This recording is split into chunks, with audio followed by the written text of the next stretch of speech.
Karthigai Deepam serial October 13 இன்னைக்கான எபிசோட்ல என்ன நடக்கலாம் அப்படிங்கறத ரிவ்யூவா பார்க்கலாங்க. மைதிலி மீனாட்சி 2 பேரும் சேர்ந்து ரூம் எல்லாம் டெக்கரேட் பண்ணிடுறாங்க. அதுக்கப்புறம் தீபாவை போய் அபிராமி கிட்ட ஆசீர்வாதம் வாங்கிட்டு வர சொல்றாங்க. அதுக்கப்புறம் கார்த்திக்கும் அபிராமி கிட்ட ஆசீர்வாதம் வாங்கலான்னு சொல்லிட்டு போறாங்க. தீபா அதுக்கு முன்னாடியே அபிராமி கிட்ட போய் ஆசீர்வாதம் வாங்கலான்னு சொல்லி போகும்போது, நீ என்ன இன்னும் எங்க நின்றுட்டு இருக்க, உன் ரூமுக்கு போலியா அப்படின்னு அபிராமி கேட்கவும், இல்ல அம்மா உங்ககிட்ட ஆசீர்வாதம் வாங்கிட்டு வர சொன்னாங்க அப்படின்னு சொல்லவும், அதுதான் நான் ஏற்கனவே ஆசீர்வாதம் பண்ணியாச்சுல, அதுக்கப்புறம் இன்னும் என்ன, நீ போய் உனக்கு பிடிச்ச கார்த்திக் கூட சேர்ந்து வாழ்க்கையை ஆரம்பி அப்படிங்கிறாங்க அபிராமி. நீங்க என்ன உங்க மருமகளா ஏத்துக்கிட்டது எனக்கு ரொம்ப சந்தோஷங்கிற மாதிரி தீபா சொல்லவும், ஏய் உன்னை என்னால என் மருமகளா ஏத்துக்க முடியாது, நீ கார்த்திக் பொண்டாட்டி, அவ்வளோதான், என்னை ரொம்ப பேச வைக்காத, நீ போய் உன் வாழ்க்கையை ஆரம்பிங்கிறாங்க அபிராமி. அப்போ கார்த்திக்கும் ரூமுக்கு வெளியே டோர் கிட்ட நின்றுட்டு இருக்காங்க. இவங்க பேசுறத கேட்குறாங்க.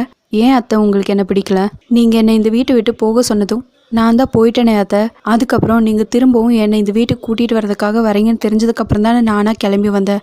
அதுக்கப்புறமும் ஏன் அத்தை உங்களுக்கு என்ன பிடிக்கல, உங்களுக்கு என்ன பிடிக்கணும்னா நான் எப்படி இருக்கணும், எந்த மாதிரி நடந்துக்கிட்டா உங்களுக்கு பிடிக்கும்னு சொல்லுங்க அத்தை, நான் அந்த மாதிரி என்னை மாற்றிக்க பார்க்குறேங்கிறாங்க தீபா. இங்கே பாரு தீபா, நான் ஏற்கனவே சொல்லியிருக்கேன், எனக்கு சும்மா நடிக்கவெல்லாம் தெரியாது, பொய் சொல்லவும் வராது, வெளிப்படையாதான் பேசி பழக்கம், பொய் சொல்கிறத நினச்சா என் உடம்பெல்லாம் கூசுது. நான் உங்ககிட்ட ஏற்கனவே சொல்லியிருக்கேன், எனக்கு கார்த்தியோட கல்யாணத்தில் நிறைய எதிர்பார்ப்பு இருந்துச்சு. நல்ல அழகான படித்த பொண்ணாக பார்த்து என் கார்த்திக்கு கல்யாணம் பண்ணி வைக்கணும்னு நான் நினச்சேன். நல்ல வசதியான பொண்ணாக பார்க்கணும்னு நினச்சேன். அதுக்கப்புறம் என் பையன் கார்த்திக்கு மியூசிக்னா அவ்வளோ பிடிக்கும், நல்ல பாட்டு பாட தெரிஞ்ச பொண்ணாக பார்த்து கல்யாணம் பண்ணி வைக்கணும்னு நினச்சேன். பிஸ்னஸில் என் பையன் கூட சேர்ந்து நல்லா ஹெல்ப்ஃபுல்லாக இருக்கணும், அவன் இல்லாத நேரத்தில் பிஸ்னஸை மெயின்டைன் பண்ண தெரிஞ்சிருக்கணும். கார்த்தி அடிக்கடி ஃபாரின் போகிறவன், அவன் கூட சேர்ந்து ஸ்டைலாக ட்ரெஸ் பண்ணிக்கிட்டு அழகாக வெளியே போகணும். உனக்கு ஹோட்டலில் ஒரு மெனு கார்டு எடுத்து ஆர்டர் பண்ண தெரியுமா, இப்படிப்பட்ட ஒரு பொண்ணை தான் நான் என் கார்த்திக்கு கல்யாணம் பண்ணி வைக்கணும்னு நினச்சேன்.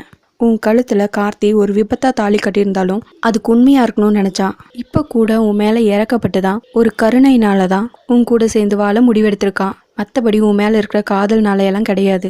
உன்னை எப்பவுமே என் மருமகளாக ஏற்றுக்கவே முடியாது. நீ போய் உன் வாழ்க்கையை ஆரம்பி, நான் உங்கள் வாழ்க்கையில் குறுக்க வரமாட்டேன். அதே மாதிரி உன்னை என் மருமகளாகவும் ஏற்றுக்க முடியாது, முதல்ல இங்கேருந்து கிளம்பு அப்படின்னு அபிராமி சொல்ல, அழுதுகிட்டே தீபா வெளியே வராங்க. அந்த நேரம்னு பார்த்து கார்த்தி மறைஞ்சு நின்றுக்கிறாங்க.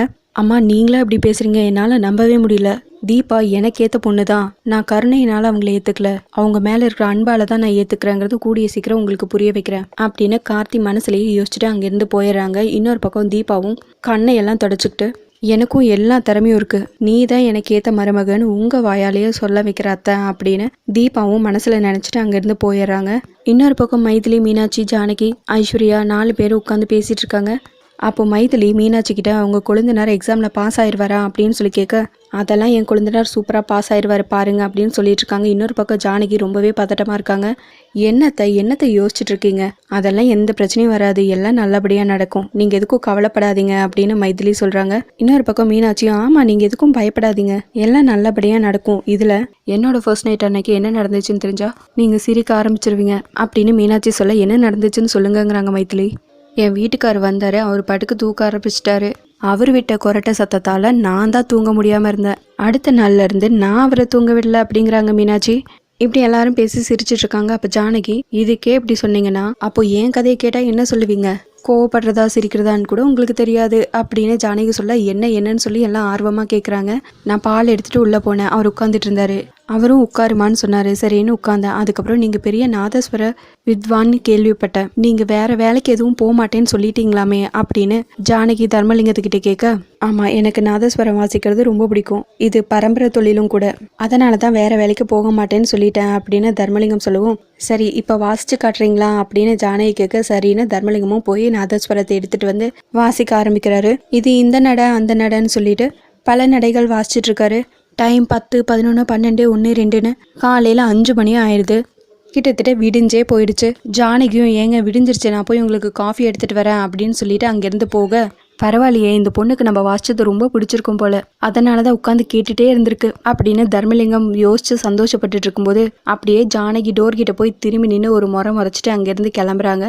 இதை எல்லாத்தையும் ஒரு ஃப்ளாஷ்பேக்காக ஜானகி வந்து மைதிலி மீனாட்சி கிட்ட சொல்லிட்டு இருக்காங்க. இதை கேட்டு அவங்க எல்லாரும் பயங்கரமா சிரிக்க ஆரம்பிச்சிடறாங்க. இதோட எபிசோட முடிச்சிருக்காங்க. உங்களுக்கு இந்த வீடியோ பிடிச்சிருந்தா லைக் அண்ட் சப்ஸ்கிரைப் பண்ணி நம்ம சேனல் சப்போர்ட் பண்ணுங்க. தேங்க்யூ.